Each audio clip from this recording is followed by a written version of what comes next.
pero en estos 2 años de pandemia, en el Hospital Almenara y también en todos los hospitales del Perú, pero más aún en nuestro hospital, que es un hospital de referencia nacional, llegamos pues a operar más de 300 pacientes.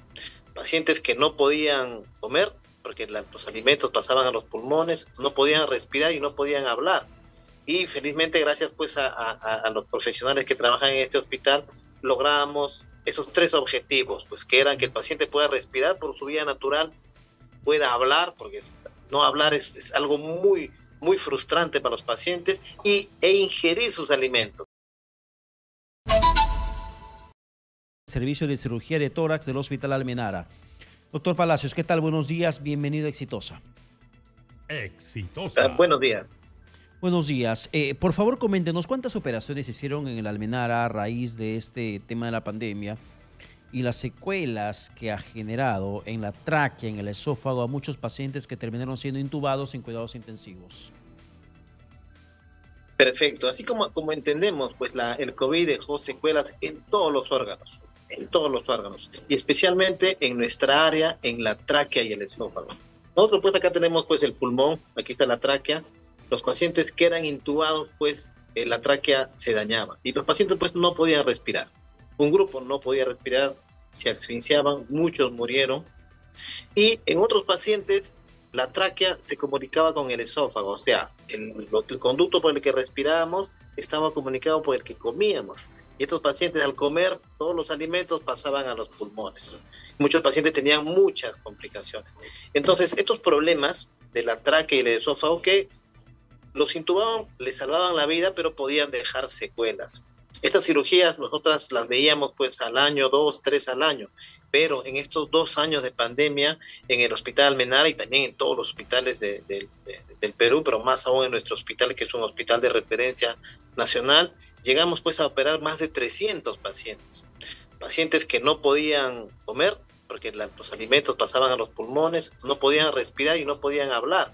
Y felizmente, gracias pues a los profesionales que trabajan en este hospital, logramos esos tres objetivos, pues que eran que el paciente pueda respirar por su vía natural, pueda hablar, porque no hablar es algo muy frustrante para los pacientes, e ingerir sus alimentos, porque estos pacientes no podían ingerir por la boca, ellos ingerían con tubos en el estómago sus alimentos. Entonces, se logró operar más de 300 pacientes en el Hospital Almenara, pacientes que recuperaron su vida, recuperaron su voz, recuperaron ese gusto de poder alimentarse, ¿no?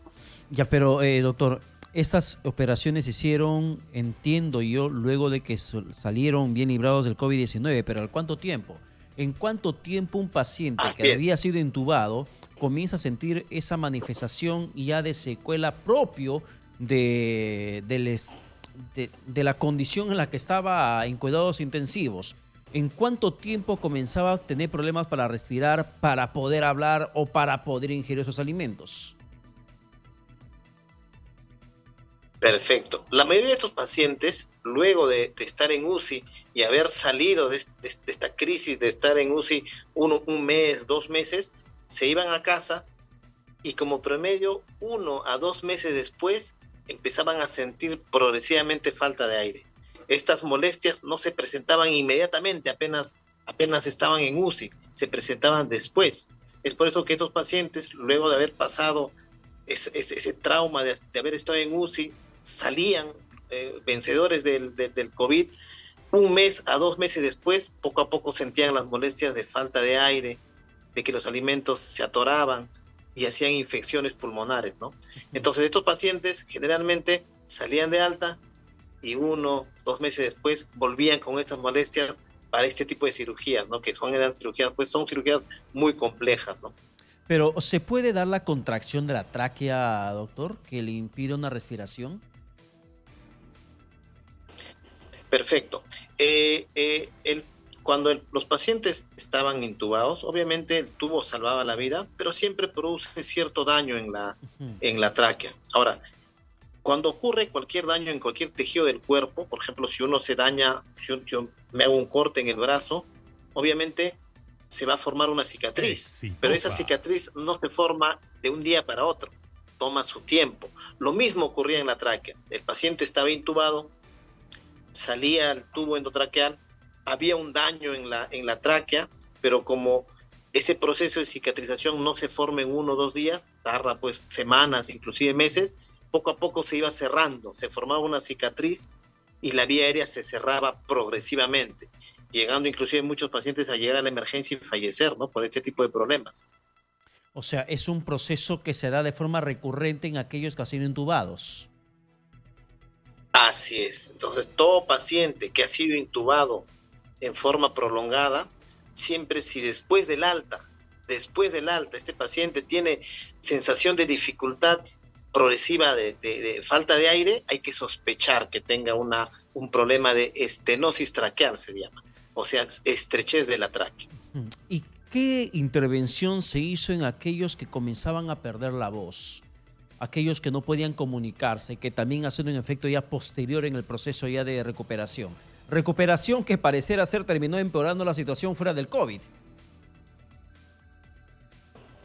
Así es. Hay que recordar que obviamente la intubación salvó muchas vidas, ¿no? Sí. Y así como todo procedimiento en medicina, tiene también riesgo de complicaciones, que puede ocurrir. La intubación salvó muchísimas vidas, pero también en algunos dejó secuelas, ¿no? Ahora, las cirugías que se hacen básicamente han sido pues de reconstruir la tráquea, ¿no? O sea, ese segmento que estaba estrecho se retira y luego se vuelve a unir tráquea sana con tráquea sana. Y así el paciente podía recuperar el habla, podía recuperar la voz y podía recuperar el respirar por la vía natural, ¿no? Que es lo que toda persona quiere hacer, porque una persona que no puede hablar es sumamente frustrante, ¿no? Pero doctor, y dentro de este proceso de recuperación, luego de la operación, los pacientes que han sido intubados a consecuencia del COVID-19 tienen que pasar por un chequeo constante para ver cómo se encuentra esa parte de sus cuerpos, la tráquea, el esófago, o es que luego de la operación ya pueden tener una calidad de vida normal como la tenían antes.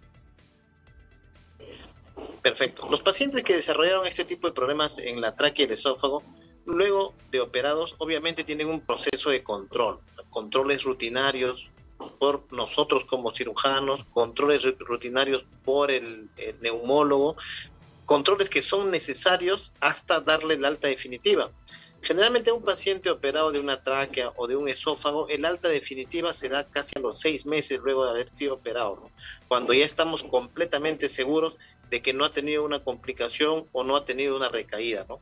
Es un proceso ya estandarizado, rutinario, que cumplimos con todos nuestros pacientes, ¿no? Y como les repito, el objetivo es pues que estos pacientes pues hablen, respiren por su vía natural y puedan ingerir los alimentos, ¿no?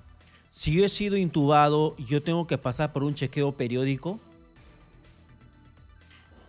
Todo paciente que ha tenido COVID, absolutamente todo paciente que ha tenido COVID severo, siempre tiene riesgo de hacer lo que se llama el síndrome post-COVID o el COVID crónico, que puede incluir pues pérdida de memoria, cansancio, dificultad, debilidad muscular, alteraciones, inclusive alteraciones de la tráquea y esófago. Es por eso que todo paciente, o sea, sin enfocarnos mucho en las lesiones de tráquea, todo paciente que tuvo un COVID severo necesita un seguimiento posterior para hacer manejo de este tipo de problemas que puede tener el paciente. Y dentro de esos problemas incluye obviamente el médico debe ser conocedor de que pueden existir lesiones en tráquea y esófago. ¿Y cómo se detecta? Que el paciente pues progresivamente la sensación de cansancio aumenta día a día, ¿no? Entonces el médico que maneja estos pacientes en el post-COVID tiene que saber y detectar estos problemas que se pueden presentar días, semanas o meses después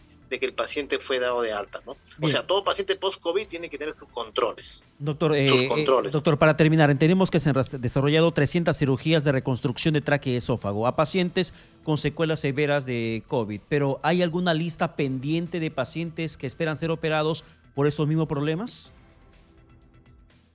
Así es. El tratamiento de estos pacientes, en muchos de los pacientes, no solo culmina con una cirugía. Muchos pacientes requieren 2, 3, 4, inclusive 5 cirugías posteriores porque son problemas muy complejos. Muchos de estos pacientes todavía requieren cirugías adicionales para lograr el objetivo que queremos, que es que se reintegren a la sociedad, ¿no? Bien, muchísimas gracias por la comunicación alcanzada. No, a ustedes. Bien, ha sido José Palacio León, médico.